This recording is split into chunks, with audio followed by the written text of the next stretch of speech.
And welcome to the Stretch Yourself Empowerment Podcast. This is the show for entrepreneurs and people that are all about staying focused and engaging on improving their relationships in life and in business. And on this episode, have you ever struggled with taking your career to the next level? Meaning leaders, have you ever struggled on becoming an executive? Well, that's exactly what we're going to help you on this show, where you're going to learn how to grow into an effective leader and see what sets most leaders apart, and then more importantly, what 4 capabilities do leaders need to learn so that they can move forward. Today's guest on the show is Ron Carucci. Ron Carucci is the founder and managing partner at Navelent. He works with CEOs and executives pursuing transformational change for their organization, leaders, and industries. He has an astounding 30-year record helping some of the world's most influential executives tackle challenges of strategy, organization, and leadership. From startups to Fortune 10s, turnarounds to new markets and strategies, overhauling leadership and culture to redesigning for growth, he has worked in more than 25 countries on 4 continents. He is the best-selling author of 8 books, and it's a laundry list, ladies and gentlemen. I was going to introduce all of them, but we're going to talk about his recent one. It's the Amazon #1 favorite, Rising to Power. In addition to being a regular contributor to HBR and Forbes, has been featured in Fortune, CEO Magazine, Business Insider, MSNBC, Inc., Business Week, Smart Business, and Thought Leaders. Ron Carucci, welcome to the show, my friend. Hey, Ron, great to be here. Thanks for having me. Great, thanks. Hey, your latest book, oh my God, I definitely put it on the list to get. It's talking about the journey of exceptional executives. And I'm just curious to some questions that I definitely want to ask you is, what type of problems or what prevents leaders from growing into effective executives? Ron, we've known for more than 2 decades now that more than 50% of those leaders that take on broader assignments in their organizations fail within their first 18 months. Wow. And, of course, the recruiters love it because it's an annuity for them. But the carnage, the waste of so much talent, of leaders who somehow were mysteriously brilliant in the middle of the organization, suddenly becoming disasters as they near the top, was a struggle for us. It was a personal struggle when it became people we were trying to support and help. So we started to look into what was causing otherwise promising leaders who were labeled high potential and all kinds of other promising names to suddenly flame out or hit a wall upon the arrival into a bigger job. And why has it been okay that we've accepted the fact that so many fail? So we did a 10-year longitudinal study with more than 2,700 people. Okay. To discover what were the patterns, what were the landmines that these leaders kept traipsing through and finding themselves snared by that would cause such spectacular failure so quickly. 18 months is no time at all. Definitely not. A leader. Yeah. And it was stunning what we found. It's a wonder, given the number of obstacles organizations put in their way to prevent them from succeeding, it's a wonder there are anybody succeeding as they reach the top. So here's an example. So when we're selecting leaders, or when recruiters or hiring managers are hiring people for bigger assignments, they'll say things like, "Wow, look at these brands you've built. They're terrific." Okay. Or, "Oh my gosh, you've turned around a big supply chain before. That's what we need." Or, "My gosh, look at these powerful sales forces you've put together. That's what we need." And they're looking at their resumes and LinkedIn profiles and making assumptions based on a track record. Well, the dangerous thing we're doing in those kinds of conversations is we're conveying to these leaders, you have a formula. You have a recipe for success that we want you to bring here. So these leaders think they have a mandate, and we call this the myth of the mandate. You think you've been told to come and repeat a past success. Oh. Well, we've all seen the ugly movie before. These leaders arrive in the organization, and they start trying to slap on their formula and repeat their past success and their past approaches without any reading of the context, without any sense for the environment they're in, the unique cultural aspects that they're in, the needs of the people they're trying to influence. They're just on autopilot. Okay. And of course, the movie becomes a disaster. Well, that's just one example, Ron, of many landmines we found of leaders who are set up to fail. Yeah. So what's one of the most common that you just seen that it just was the most prevalent one that came up across your research? Because you did a 10-year research over with a lot of different numbers behind that, and just wondering what was the biggest one that just jumped out at you with any organization that you researched or individuals that you worked with? Well, that was certainly one of them, right? The sort of on the way in. Okay. To fail. But later, there was also the discovery of, so what happens when these leaders get resisted? What happens when they get in and are trying to make change or trying to make their mark or trying to establish themselves as credible, and it's not working? Right? Rather than building bridges and connecting with critical stakeholders like direct reports and peers, they judge them, right? So the diagnosis of the environment becomes an indictment, and they ask things like to their bosses, "I didn't know it was this bad. Or you didn't tell me that there was this broken." Yeah. And their assessment of the needs of the situation becomes an indictment or a judgment of the people they need, the very people they need the support of. And so they begin to alienate the very relationships that they have to strengthen. Wow. And of course, once people start to back away from you and set you up to be isolated and fail, it's really the kiss of death. So the failure to connect, the failure to build the kinds of relationships and submit to the reality that the environment you're trying to change has as much to change in you as you have to change in it. Wow, that's true. But the failure of leaders to recognize that causes them to isolate and eventually fail on their own. Now, man, I got a question that's outside of our regular questioning, of course. I was just thinking with you when you were just talking, and I was working with this organization, and I don't like to call names, but what happened was they're having a high turnover ratio with their executives because they keep bringing an executive in, VP, and they're trying to change the organizational structure of the organization. And he goes in or she goes in and they start implementing things, and then they get so much resistance. Why does that happen? Well, in part because they probably fail to read the environment, right? So that people resist change is a myth, Ron. People resist change that excludes them. Okay. And so the notion that if people are in pain, if there's a need for change, nobody knows it more than the people that are there. Exactly. The question for that leader is, what are you doing to bring them along? What are you doing to set the stage for engaging them in what will be a very disruptive journey, what will likely be a difficult journey, and what is probably a very threatening and anxiety-provoking journey because they feel vulnerable, they feel exposed, they fear their job loss, they fear incompetence.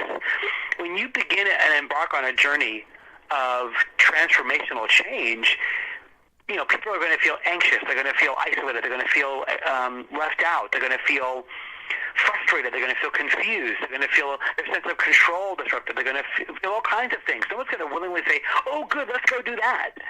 Okay. And so just because you're from the outside doesn't mean that you have to remember that the organization's story didn't start with your entrance. The organization's story started long before you got there if you're coming in from the outside.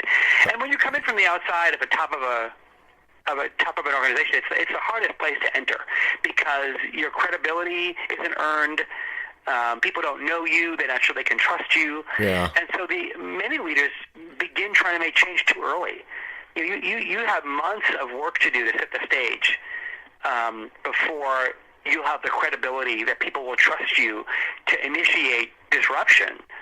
And if you try it too soon, if you do it too heavy-handedly without the support of those you need support from, if you do it without regard for the culture that's there or with too much disregard for the history that was there, you're inevitably going to fail.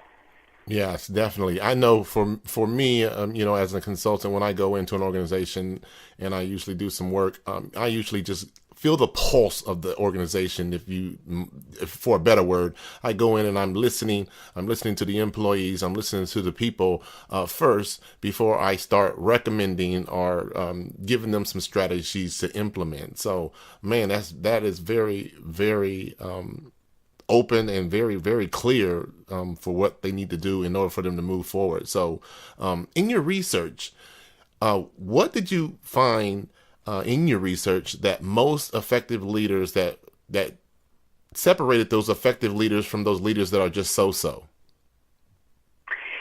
So the good news in the research was there were four very consistent patterns we saw among the exemplars, the people in the other 50% of the research that actually succeeded once they arrived in a bigger job. And they were, so one was we called context. So these are the people that could read the environment around them. They were curious. They wanted to learn. They were willing to adapt their ideas and approaches. They could anticipate what was happening outside the organization. They could read the competitive environment. They could read the external world. They were anthropological in their curiosity. They wanted to understand, not just be the answer ATM. Okay. The next one was called breadth. So these leaders were able to see the organization as a whole. They saw the big picture in terms of how the pieces fit together. Too many leaders grew up in a silo. They grew up in a function like finance or marketing, or in a particular business unit that serves a particular set of customers, and that tends to be the frame through which they see the world. So if they grew up in marketing, they see the world from consumers. If they grew up in finance, they see the world economically. These leaders were able to arrive and go from playing first chair violin to being the conductor. Okay. They could see the entire story of the organization, and they knew how the pieces were meant to fit together. They knew that they had to stitch the seams, right? So it's really at the intersections in the organization that things really happen, and these leaders understood that their job was to stitch those seams and make sure that there weren't any border wars, that there was no fragmentation, but they could actually create cohesion among people. The third we called choice. So too many of the leaders in our research struggled to make hard choices. They avoided disappointing people, and so they said yes too much. They tried to reach false consensus. They got paralyzed by too much data. But the great leaders could make hard choices. They could make hard trade-offs. They weren't afraid to disappoint people. They could narrow the focus of the organization on just a few things in order to make sure people could be successful. They weren't afraid to say no. Okay. And the last one, not surprisingly, we called connection. So these were the deep, trusting relationships that these leaders had up, down, and sideways all around them. People saw them as credible, and they saw them as respectful and respected. And they also were recognized for being clearly committed to making other people successful. They were not out for their own self-gain or self-interest. They weren't trying to use people for their own good. The less successful leaders focused more on building connections with those they wanted something from, but these leaders focused on building connections with those they could help be successful. The challenging part of the research, Ron, was that no matter how we cut the data up, the exemplary leaders were good at all four of them. Okay. If you were good at three of the four of them, you were still in the failed group. Wow. And so it kind of explained why the failure rate's so high. It's a high bar. But the great news was you can learn them, right? So if you begin early enough in your career understanding how to read context and make hard choices and create breadth and cross boundaries in organizations and build deep relationships where you're committed to the success of others. If you begin your career early, when you get to your first senior director or vice president job, you're ready for it. And those capabilities and those muscles will already be in place. Okay, great. So those four patterns, and I just went over them, and I was just briefly just taking notes, man, because you're giving some incredible information and some credible knowledge, not only for myself, but the Stretch Yourself community and these other upward thinking leaders that we have out here that'll be listening to the show and downloading it later on. So those four patterns are contest, breadth, choice, and connection. Am I correct? That's correct. Yep. Okay, great. So what can leaders do to learn from these four capabilities? So for context, I would say be curious. constantly ask yourself, why is it that way? Or why do they do things this way? Don't do it in a judgmental way that says, this is stupid, this is dumb, they should do it my way. Okay. Pay attention to trends happening in your industry. Pay attention to what's happening outside the organization. What are your competitors doing? What disruptive trends in the marketplace, technologically or socially or legislatively, are happening that may influence you? Okay. Try and be anticipatory. For breadth, learn to build bridges. Ask yourself, where is there fragmentation in your organization? Where are people being pulled apart from one another instead of being brought together? And how can I build that bridge? For choice, learn to form courage. Learn to ask yourself, do I say yes too much because I don't want to disappoint people? Or do I struggle with too much data? Or am I too much of a cowboy decision maker where I don't want to include anybody? How do I construct great choices that have the right data, the right intuition, and the right voices of others? And how many priorities am I setting? How many things am I saying no to so that my yes actually counts? And lastly, cultivate empathy. How would the people that you're in relationship with, whether they're your bosses, your peers, or your direct reports, would they say of you, I know he or she wants me to succeed? And if so, how do they know that? So what are you doing to make sure those around you know you are actively finding ways to make them succeed? Do those things, and your career can be truly wonderful and impacting. Wow. That is some powerful, packed information that's backed by some very, very sound research, Ron. Guys, ladies and gentlemen, his book is called Rising to Power. Now, his book, Rising to Power, is time-tested, is wisdom-packed, is for executives who want to be exceptional. So if you're an executive or you're aspiring to be one and you're wondering how you need to navigate through the ascent of your organization, this is definitely a book that will guide you on a predictive journey of ascent, because he's given insight, but more importantly, help you to bolster your confidence, open your eyes, and deepen your insight, only if you let it, so that you can reveal your own proclivities for failure. If you don't recognize those things and you don't see those things, it'll help you become from an effective leader to an effective executive. Hey, Ron, I thank you. It's been a pleasure to have you on the show. Is there anything else that you would love to add? And did you want the listeners that are in 9 countries with over 10,000 downloads worldwide to hear about? Well, Ron, thanks so much for having me. I'd love to keep the conversation going, so come visit us at navelent.com, Navalent. And if you come to navelent.com/transformation, we have a free ebook for you on how to lead transformation in an organization. So come get our time-tested approach for how we do it. Find me on Twitter at Ron Carucci.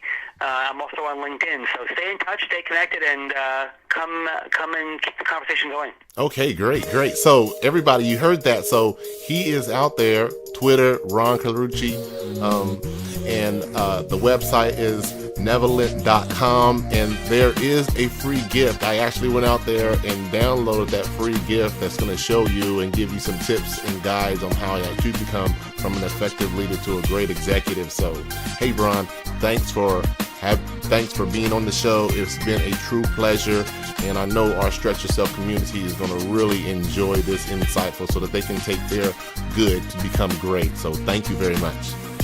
Ron, pleasure's mine. Thanks for having me.